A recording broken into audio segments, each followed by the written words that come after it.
Buenas, es un gozo para mí poder estar otra vuelta aquí con ustedes para tener una meditación de la palabra de Dios, que tanto como en la comida siempre estamos ahí proveyéndola para los que tienen ganas de esta palabra de vida.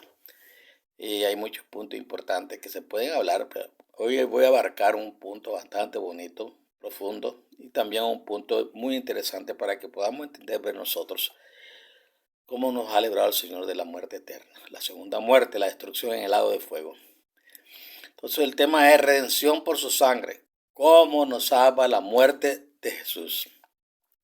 Este tema puede sorprender a quienes no se han dado cuenta de que aquí hay una interrogante que necesita una explicación bíblica.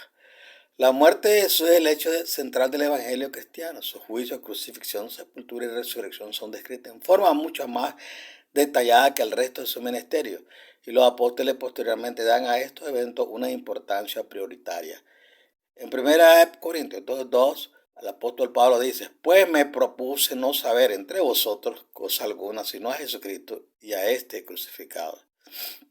Estamos tan acostumbrados a que son los días que Jesús salva, que la cruz salva, que la sangre de Jesús salva, que posiblemente nunca nos hemos detenido a preguntar cómo es que la muerte de un hombre en una cruz hace más de 2000 años, aunque sea el mismo Hijo de Dios, puede ser de algún beneficio para uno o cualquier otra persona. La muerte de las personas no suele traer beneficio, a menos que se trate de un familiar acomodado que nos dé cierta cantidad de dinero. Aparte de eso, la muerte es normalmente algo triste y doloroso. Si se trata de un ser querido, amigo o algo que nos afecta mucho más, si se trata de una persona que conocemos por importante que sea. El problema es aún más agudo por el hecho de que, según la Biblia, el beneficio que trae la muerte de Jesucristo es la salvación misma. Entonces, ¿qué es la salvación y cómo puede la muerte de Jesús dárnosla? ¿Es para todo el mundo o solo para algunos? Y solo para algunos, ¿quiénes? Vamos a proceder por etapas. La Biblia nos ofrece la salvación, pero ¿de qué cosa? Pues de la muerte, la destrucción eterna. Si nos ofrece vida eterna es porque normalmente la vida humana no es eterna, sino que tiene un término, un punto final. La muerte es real, es el fin de la existencia. Después de pronunciar la sentencia de muerte sobre Adán, el Eterno le explica en qué consiste la muerte. Con el sudor de tu rostro comerás el pan hasta que vuelvas a la tierra, porque de ella fuiste tomado, por polvo eres y al polvo volverás. Génesis 3:10. Estas palabras son fatídicas, una sentencia inapelable aparentemente sin recursos. Pero ¿por qué existe la muerte? ¿Por qué tenemos que morir? Por causa del pecado que radica en cada uno de nosotros. El pecado es el problema esencial, de hecho es el principal problema humano y mora en el propio corazón de cada uno de nosotros. Sencillamente los seres humanos somos pecadores por naturaleza, es decir, tendemos a concebir y realizar acciones que no se conforman con la voluntad del Eterno. El profeta Jeremías, contemplando la maldad que hacía el pueblo de Israel, comentaba tristemente: engañoso es el corazón más que todas las cosas y perverso. ¿Quién lo conocerá? Jeremías 17:9. El resultado general de la transgresión de Adán para la humanidad se escribe en Génesis 6:5. Y vio Jehová que la maldad de los hombres era mucha en la tierra, y todo el signo de los pensamientos del corazón de ella era de continua solamente al mal. Notemos la extrema claridad de insistencia con la que este pasaje describe el estado fundamental perverso de cada corazón humano. ¿Hay alguna salida? Si creyéramos que no hay, no estaríamos interesados en las cosas del Eterno. De hecho, nos dejó al ser humano en un estado de total desesperanza, porque desde los primeros libros de la Biblia se vislumbra una posible solución: el perdón de pecados. Cierta ocasión Moisés le pidió a Jehová que le mostrara su gloria. No sabemos qué tipo de respuesta esperaba Moisés, pero lo que Jehová le dio merece estudio profundo y pensativamente. Pasando Jehová por delante de él, proclamó: Jehová, Jehová, fuerte, misericordioso y piadoso, tardo para la ira y grande en misericordia y verdad, que guarda misericordia a millares, que perdona la iniquidad, la rebelión y el pecado, que de ninguna manera o modo tendrá por inocente al malvado, que visita la iniquidad de los padres sobre los hijos y sobre las hijas hasta la tercera y cuarta generación. Entonces Moisés apresuradamente bajó la cabeza hacia el suelo y adoró y dijo: sí, ahora, Señor, he hallado gracia, entonces vaya ahora el Señor en medio de nosotros, porque es un pueblo de dura cerviz y perdona nuestras iniquidades y nuestros pecados y tómanos por tu heredad. Éxodo 34, versículos 6 al 9. La palabra clave de este pasaje es el verbo perdonar. El Creador afirma que está muy dispuesto a bendecir a los humanos perdonándoles sus ofensas, pero ¿quiénes exactamente serán favorecidos con la mayor de todas las bendiciones, el perdón de sus pecados?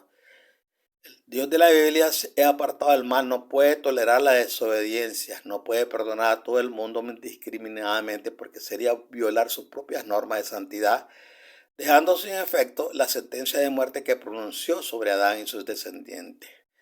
De hecho, la sentencia de ninguna manera ha sido anulada, puesto que la mayoría de seres humanos se encamina hacia una muerte eterna por ignorancia, indiferencia o rebeldía. Pero si el Eterno no puede perdonar a todos, entonces ¿a quiénes? A los que tienen fe en Él, sí, pero aún no es suficiente. La fe bíblica no es una fe ciega, ingenua e ignorante. Busquemos nuevamente a Jeremías y fijémonos en la idea principal del siguiente pasaje. No hay hombre que se arrepienta de su mal diciendo, ¿qué he hecho? Jeremías 8:6.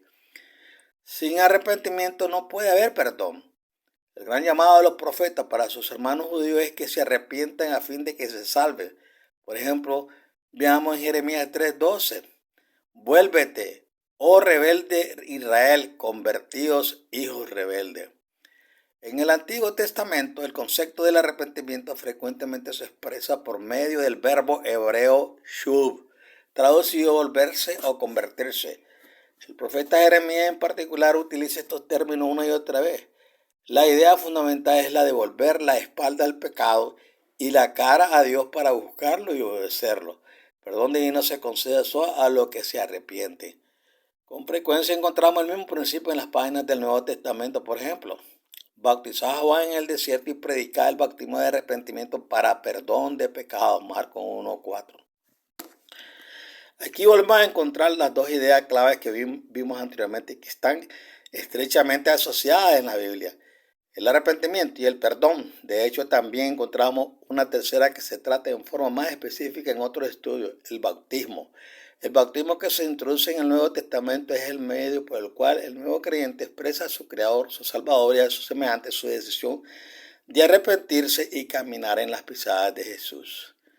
Después de que Juan fue encarcelado, Jesús vino a Galilea predicando el evangelio del reino del Eterno, diciendo, el tiempo se ha cumplido y el reino del Todopoderoso se ha acercado. Arrepentidos y cree en el evangelio. Marcos 1, versículos 14 y 15. Notemos que según este pasaje, el Señor Jesucristo mismo predicaba el arrepentimiento como requisito indispensable para recibir los beneficios del evangelio, principalmente el perdón de pecados. Esta exigencia se aplica tanto a judíos como a gentiles. En lo que se refiere a los primeros en su discurso ante los miembros del concilio en Hechos, el apóstol Pedro se refiere a la obra de Jesús en los siguientes términos. A este Dios ha exaltado con su diestra por príncipe y salvador para Israel arrepentimiento y perdón de pecados. Hechos 5:31. Y en cuanto a los gentiles, cuando los apóstoles que estaban en Jerusalén supieron de la conversión de Cornelio, se nos dice que entonces oído estas cosas callaron y glorificaron al Todopoderoso diciendo, de manera que también a los gentiles ha dado el Todopoderoso arrepentimiento para vida. Hechos 11:18.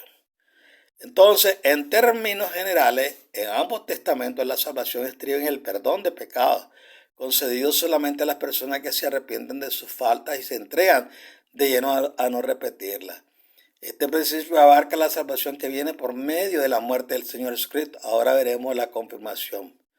Busquemos Efesios 1:7. Hablando del Señor Jesucristo, Pablo afirma, ¿en quién? Jesús, tenemos redención por su sangre y el perdón de pecados según las riquezas de su gracia. Efectivamente, el apóstol reafirma que la redención que se consigue por medio de la sangre, es decir, la muerte de Jesús, estriba en el perdón de pecados y repite esta enseñanza en Colosenses 1:14. Pero ¿cómo es que la muerte de un hombre hace más de 2000 años nos puede ayudar a obtener el perdón de pecados? Investiguémosla bíblicamente. Primero leamos Gálatas 2:20. Pablo dice, con Cristo estoy juntamente crucificado y ya no vivo yo, mas vive Cristo en mí. Y lo que ahora vivo En la carne lo vivo en la fe del Hijo de Dios, el cual me amó y se entregó a sí mismo por mí. Aquí encontramos una afirmación sorprendente. El apóstol escribe como si hubiera sido clavado a la cruz a la par de Jesús y compartido su suerte. Estamos comenzando a llegar al grano del asunto y a comprender el llamado que Jesús hizo a sus discípulos cuando les dijo: si alguno quiere venir en pos de mí, niéguese a sí mismo, tome su cruz cada día y sígame. Lucas 9:23. Jesús repite la misma idea más adelante en su ministerio. El que no lleva su cruz y viene en pos de mí no puede ser mi discípulo. Lucas 14:27. Ahora, la única razón para tomar una cruz es para ser crucificado en ella. Jesús está diciendo que aquellos que verdaderamente desean seguirlo, de alguna manera tienen que sacrificarse muriendo con él. El apóstol Pablo aclara de qué tipo de sacrificio se trata en el siguiente pasaje. Así que, hermanos, os ruego por la misericordia del Eterno que presentéis vuestro cuerpo en sacrificio vivo, santo, agradable al Eterno, que es vuestro culto racional. No os conforméis a este siglo, sino transformados por medio de la renovación de vuestro entendimiento, para que comprobéis cuál sea la buena voluntad del Eterno, agradable y perfecta. Romanos 12, versículo 1 al 2. La transformación que todo creyente verdadero tiene que entregarse a efectuar es la de su carácter, es decir, su conducta.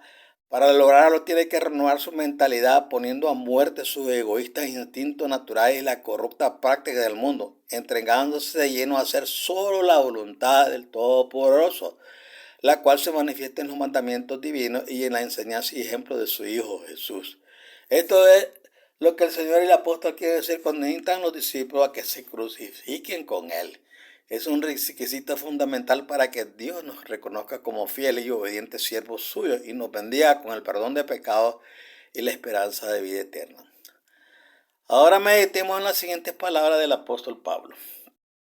En él también fuiste circuncidada con circuncisión no hecha a mano, al echar de vosotros el cuerpo pecaminoso o carnal, en la circuncisión de Cristo, sepultadas con él en el bautismo en el cual fuiste también resucitada con él, mediante la fe en el poder de Dios que le levantó de los muertos, y a vosotros estando muertos en pecado, y la incircuncisión de vuestra carne os dio vida juntamente con él, perdonando todos los pecados. Colosenses 2, versículo 11 al 13. No vamos a analizar todos los detalles de este pasaje, pero fijémonos primeramente en la afirmación: sepultados con él en el bautismo. Pablo está escribiendo a creyentes bautizados y cuando les dice que han sido sepultados con Cristo en el bautismo, obviamente es porque también fueron crucificados con él. No literalmente, por supuesto, pero sí en forma simbólica. El resultado de esta participación personal en la muerte de Cristo se expresa en las palabras: al echar de vosotros al cuerpo pecaminoso carnal. Es una forma de decir que el que se ha bautizado se ha comprometido a suprimir su propia voluntad, producto de sus propios deseos egoístas, para obedecer en su lugar solamente a la voluntad del Eterno. Este compromiso equivale efectivamente al arrepentimiento, a la base del perdón de pecados que el apóstol menciona a continuación en el mismo pasaje, diciendo: os dio vida juntamente con él, perdonándoos todos los pecados. En el pasaje siguiente, Pablo desarrolla de manera más completa y explícita la idea de que el creyente es una persona que ha muerto con Jesús. ¿O no sabéis que todos los que hemos sido bautizados en Cristo Jesús hemos sido bautizados en su muerte? Porque somos sepultados juntamente con Él para muerte por el bautismo, a fin de que como Cristo resucitó de los muertos por la gloria del Padre, así también nosotros andemos en vida nueva. Porque si fuimos plantados juntamente con Él en la semejanza de su muerte, así también lo seremos en la resurrección. Sabiendo esto, que nuestro viejo hombre fue crucificado juntamente con Él, para que el cuerpo del pecado sea destruido, a fin de que no sirvamos más al pecado. Romanos 6, versículos 3 al 6. Lo que el apóstol está enfatizando con mucha claridad es que el verdadero creyente cristiano es una persona que está consciente de haber sido crucificado y sepultado con el Señor, y por eso ha recibido la salvación en la forma del perdón de pecados. El crucificarse con Cristo es una manera de describir el profundo arrepentimiento que nos califica para recibir el perdón divino. Jesús era un ser humano como nosotros, tentado de la misma manera en que nosotros lo somos. Estaba altamente consciente de que el pecado moraba en su corazón y sabía que tenía que estar alerta las 24 horas del día para no caer en la desobediencia. Es esencial que reconozcamos esta verdad acerca del Señor Jesucristo. Él no cometió pecado, pero el pecado moraba en su carne en el sentido de que compartía con nosotros la tendencia innata del corazón humano de desobedecer al Eterno. Si no fuera por esta realidad, Jesús no habría sido realmente tentado al igual que nosotros y no le habría costado trabajo obedecer a su Padre. Pero Lucas 24:44 nos dice que en el huerto de Getsemaní el deseo de no entregarse a ser crucificado, es decir, de rebelarse contra la voluntad de su Padre, era tan fuerte que el sudor caía de su rostro como grandes gotas de sangre. Los siguientes pasajes confirman que Jesús fue tentado al igual que sus semejantes, es decir, en la misma forma en que nosotros lo somos. Pues cuanto él mismo padeció siendo tentado, es poderoso para socorrer a los que son tentados. Hebreos 2:18. Porque no tenemos un sumo sacerdote que no pueda compadecerse de nuestras debilidades, sino uno que fue tentado en todo según nuestra semejanza, pero sin pecado. Hebreos 4:15. Entonces, la tendencia a la desobediencia, es decir, al pecado, moraba en el Señor Jesucristo durante su ministerio mortal, pero cuando Él se entregó a ser crucificado, poniendo a muerte su carne, esa tendencia fue definitivamente eliminada. Destruyó el pecado en sí mismo y su cuerpo quedó colgado en la cruz a la vista pública como una forma de decir, esto es lo que vale la pecaminosa carne humana, solo merece ser destruida, solo merece la muerte. Esto es lo que el apóstol quiso decir en Romanos 8:3.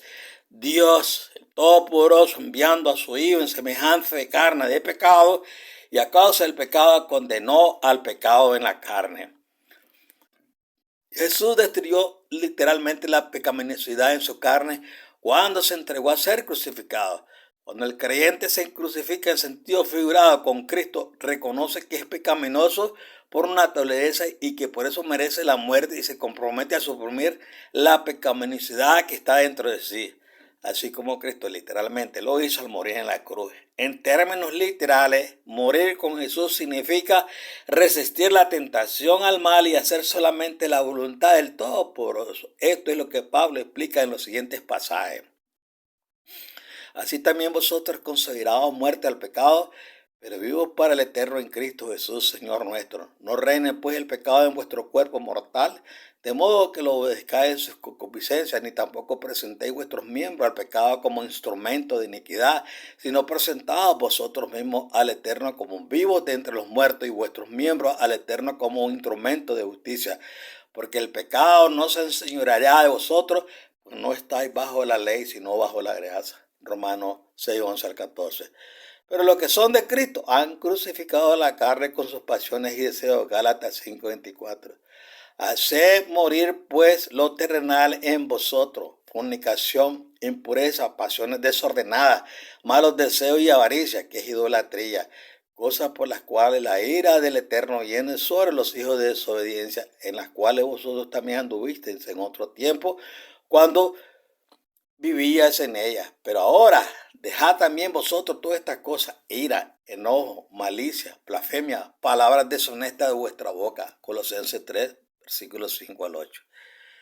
De esta manera vemos que el creyente desempeña un papel activo en su propia redención. La salvación bíblica no es un proceso misterioso, sino coherente y comprensible.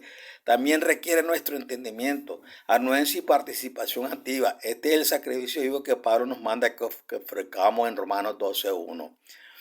El citado anteriormente, obviamente esto es difícil de realizar en la práctica, pero a la persona que se entrega lleno a esta tarea, el Eterno se lo reconoce como la más profunda expresión de arrepentimiento y le concede el perdón de pecados. Esta es la esencia del Evangelio.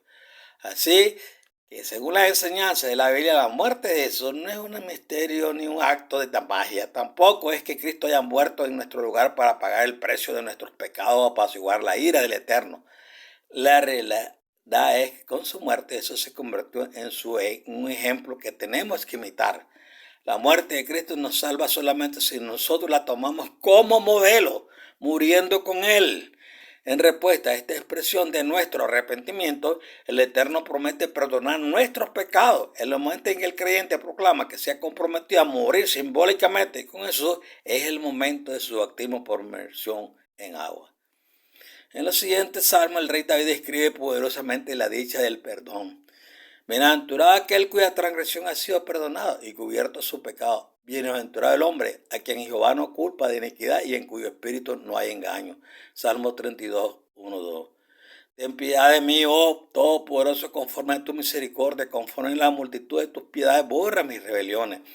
Lávame más y más de mi maldad y límpiame de mi pecado. Purifícame con hisopo y seré limpio. Lávame y seré más blanco que la nieve. Hazme oír gozo y alegría y se recrearán los huesos que has abatido. Esconde tu rostro de mis pecados y borra todas mis maldades. Crea en mí, oh Todopoderoso, un corazón limpio y renueva un espíritu dentro de mí. Salmo 51, 12. De igual manera, esforcémonos todos para recibir esta misma misericordia del Todopoderoso, haciendo con esmero todo lo que nos pide para que nos conceda en el nombre de Jesús el perdón de pecados y la vida eterna que recibirán todos los santos cuando el Mesías venga para establecer su reino sempiterno en la tierra. Bueno. Si usted piensa en este pequeño estudio que acabamos de dar, le está hablando acerca de morir completamente, dejar que esta carne se pudra y que el Espíritu del Señor le dé vida en abundancia para que usted pueda renovar sus fuerzas espirituales cada día, cada momento que está caminando en la tierra. La lucha está allí. No es como dicen muchos, yo levanté la mano, yo ando la Biblia bajo el sobaco, yo voy a la iglesia, yo soy miembro de la iglesia y no vivir la vida cristiana, no vivir como un muerto ya resucitado en Cristo. Entonces usted está, como dicen, está haciendo las cosas vanas. Pero si usted está decidido a seguir al Señor como Él quiere que le sigamos, dejando nuestra manera de pensar antigua, nuestra manera de vivir antigua, nuestra manera de actuar antigua, dejar todas esas cosas que solamente eran el producto de la naturaleza pecaminosa humana que nosotros habíamos practicado y estaban ahí. Entonces usted tiene que entender que hay que morir.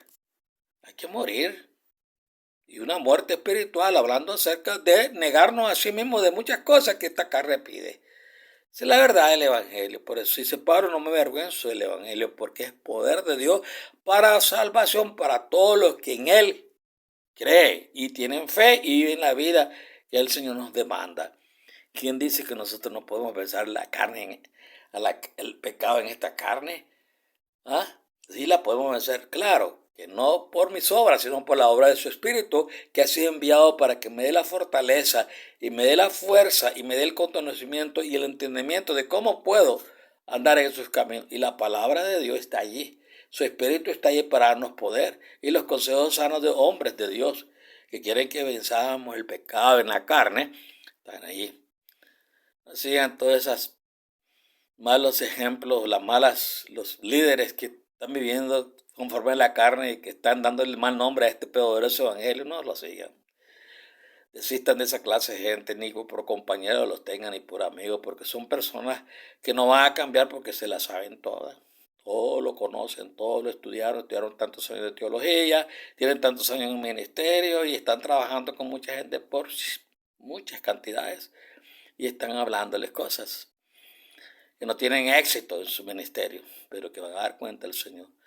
Así que procuremos caminar en el Señor limpiamente, honestamente. Actuemos como que Él estuviera presente en nuestra vida. Hagamos nuestro negocio como que Él está allí viéndonos qué estamos haciendo. Actuemos de esa manera, no nos escondamos, no andemos solapados. No aparentemos una cosa con nuestro prójimo, nuestros amigos y aparentamos otra cosa detrás de ese cuadro. Usted tiene que ir una vida perfecta delante del Señor y dejar morir en Cristo, se va a morir en Cristo. Por eso Pablo dice, con Él, con Cristo estoy juntamente crucificado, mas ya no vivo yo, dice, mas Cristo vive en mí y las obras que yo hago en esta carne las hago para la gloria de mi Señor.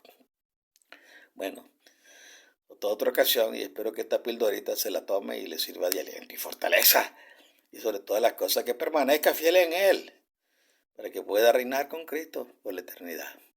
Bendiciones otra vez a su hogar, a sus hijos, a sus hijas, a su esposa, a su esposo y que también pues no le falte el pan de cada día. Yo oro siempre al Señor para que ustedes mantengan ese espíritu de vida y consciente de cómo actúa y camina en este camino.